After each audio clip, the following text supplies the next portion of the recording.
अब जो लेफ्ट हो गए वो बाद में रिवीजन में आपका होगा, आप निकाल लीजिए। आप घातांक और घात क्या है, घातांक और घात आपके चैप्टर का नाम है। तो घातांक और घात के बारे में आपको जानकारी है कि जब किसी संख्या पर इस प्रकार से, जैसे 6 की पावर आपने लगा दिया 3, ठीक है ना, तो यहाँ पे 6 कहलाता है आपका आधार। क्या कहलाता है? आधार कहलाता है। क्या कहलाता है? आधार। और इसको बोलते हैं भैया घात। क्या बोलते हैं इसको?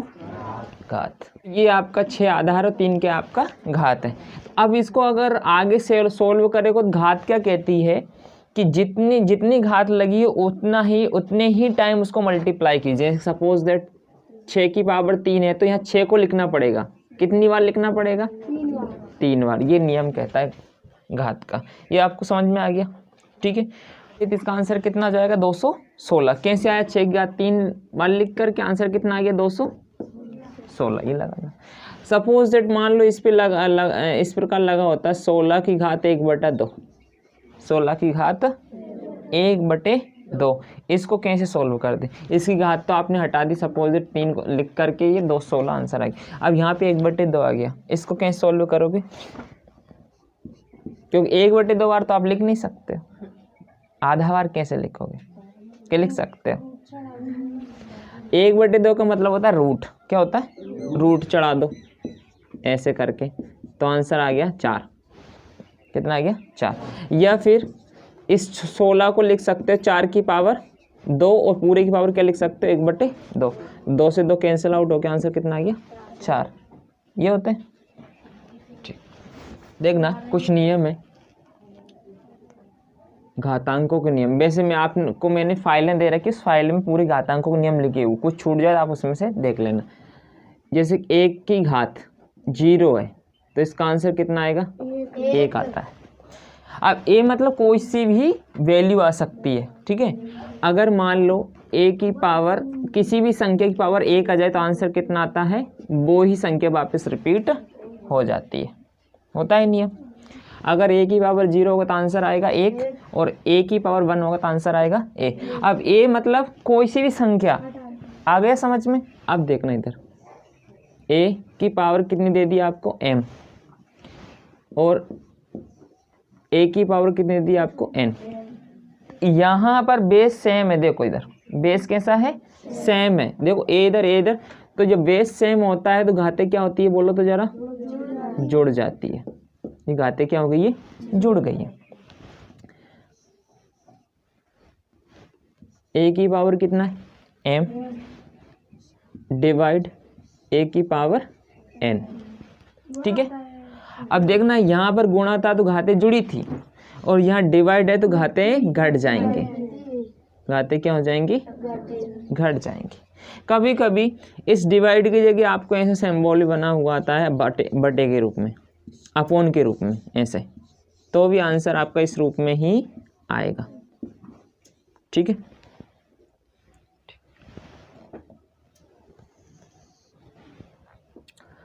अगर सपोज दैट आपके पास में या कितना ए की पावर m, या कितना b की पावर m, तो यहाँ क्या आपको अंतर नजर आ रहा है? नहीं, बिल्कुल आप सिमरन आप बोले कुछ सही बता रहे थे। हाँ, बेस अलग अलग है लेकिन सर घात कैसी है? घातांक कैसा है? सेम। देखो बेस अलग अलग है और घातांक कैसे? सेम है। तो घातांक जब सेम है तो पूरे की पावर आप m ही कर दीजिए, मतलब a टोटल पावर कितनी बन जाएगी? m हो जाएगी। ऐसे अगर इधर से देगा तो ऐसे लिखना है, इधर ऐसे दे तो फिर ऐसे लिखना है। ठीक है। जैसे सपोज दैट यहाँ पर जो दोनों सेम थे तो अकेला a लिखा था, लेकिन यहाँ पर m सेम है तो m पावर पूरे की लगा करके a भी को अपन लिख सकते हैं। अब यहाँ और देख लेते हैं अपन, डिवाइड आ जाए, क्या आ जाए?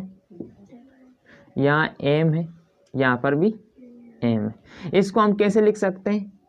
a की पावर m या b की पावर m। फिर आगे और भी बढ़ा सकते हैं, पूरे की पावर कितना लगा दूं? कारण क्यों सर? दोनों घात कैसी है? सेम है। ये कुछ नियम होते हैं। और देखते हैं, मान लो रूट ए पे क्या लगा हुआ है, रूट लगा हुआ है, तो इसको कैसे लिख सकते हैं आप, मानो तो 1/2 के फॉर्म में भी लिख सकते हो, ऐसे भी लिख सकते हो, ठीक है ना। अगर ऐसे तो ऐसे भी लिख सकते हैं।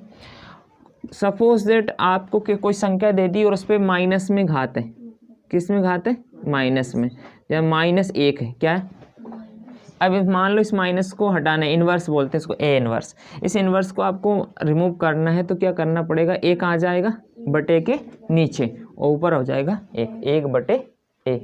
कभी कभी ऐसा भी हो सकता है कि a/b लिखा हो, ठीक है ना, और पूरे की पावर कितनी लगी हो, माइनस में, ठीक है ना।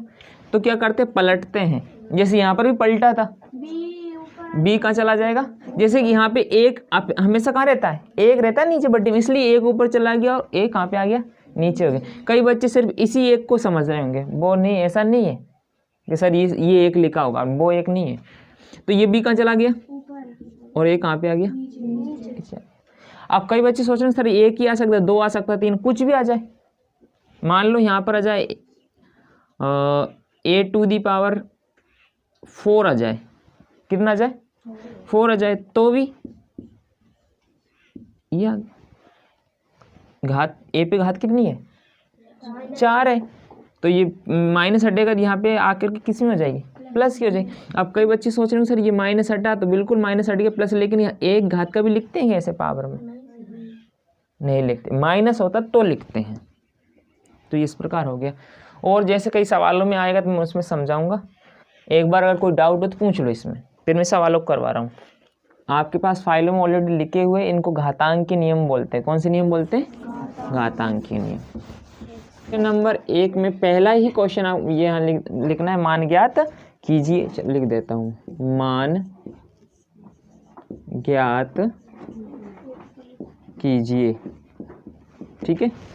क्वेश्चन नंबर जिसमें फर्स्ट है 3⁻²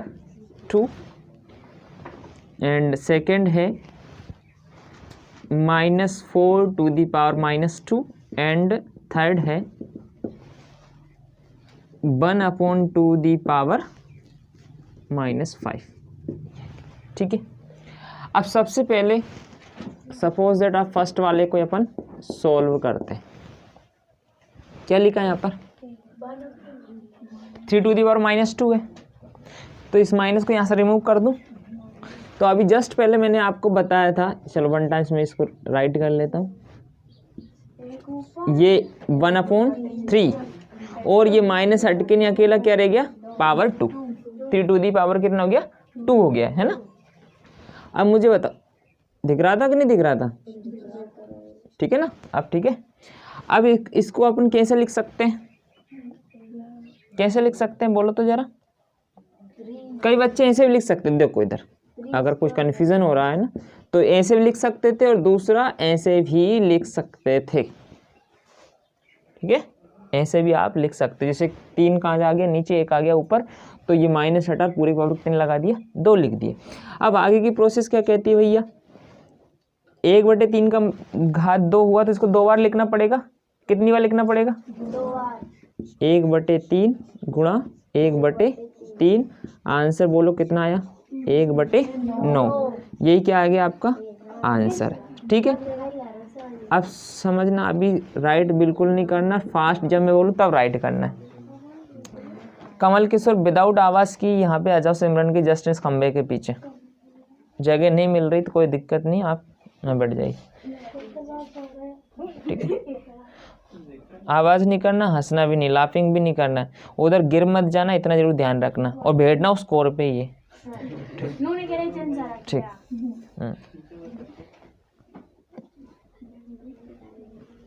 सेकेंड है -4⁻⁻²। सबसे पहले पहला काम इस माइनस को हटाओ, इस माइनस को हटा दीजिए। अब जैसे ही आप इस माइनस को हटाओगे तो आपको पता है ये किस में हो गया, प्लस में हो गया, बटे में चला गया, कहाँ चला गया, बटे में जैसे चला जाता तो पावर का जो पावर पे माइनस होता है वो क्या हो जाता है, रिमूव हो जाता है। अब इसके बाद की वाली प्रक्रिया क्या है, -1/4 गुणा -1/4 होता है नियम, घात 2 बार इसको लिखा, 1 का इंटू 1 में होगा 1 होगा और 4 का 4 में इंटू होगा तो 16, और दो डबल माइनस होने पर माइनस क्या हो जाता है, रिमूव हो जाता है, क्योंकि माइनस इंटू माइनस किस में चेंज हो जाता है, वो प्लस में हो जाता है। तो ये प्लस का निशान यहाँ लिखते नहीं है, ध्यान रख लेना। ओके, तो ये आपका आंसर यहाँ पर आ चुका है। ठीक है, अगला है आपका 1/2, ध्यान से समझते जाना। अच्छा, माइनस सबसे पहले क्या है, क्या कर रहे हैं, माइनस को हटाना है। माइनस को हटाने के लिए क्या करोगे, 2 ऊपर जाएगा और 1 नीचे आएगा बेस में, और आपका ये माइनस हट गया, प्लस में हो गया। आप देखना 1 का कोई रोल होता है नहीं भैया, नीचे नहीं होता है ना, तो 2 को ही मानो आप, क्या मानो आप, 2। तो 2 को आप कितनी बार लिखोगे बोलो तो जरा, अगर 1 ऊपर होता है तो उसका रोल होता है, बट नीचे है तो उसका कोई रोल नहीं है। तो ये कितने को 5 बार लिख दिए। अब कई बच्चों को इस इंटू में दिक्कत आ जाती है, 2 दूनी 4 दूनी 8 दूनी 16 दूनी, ये आपका क्या है, आंसर है। ठीक है, कोई डाउट है क्या, आप राइट कर लो फिर।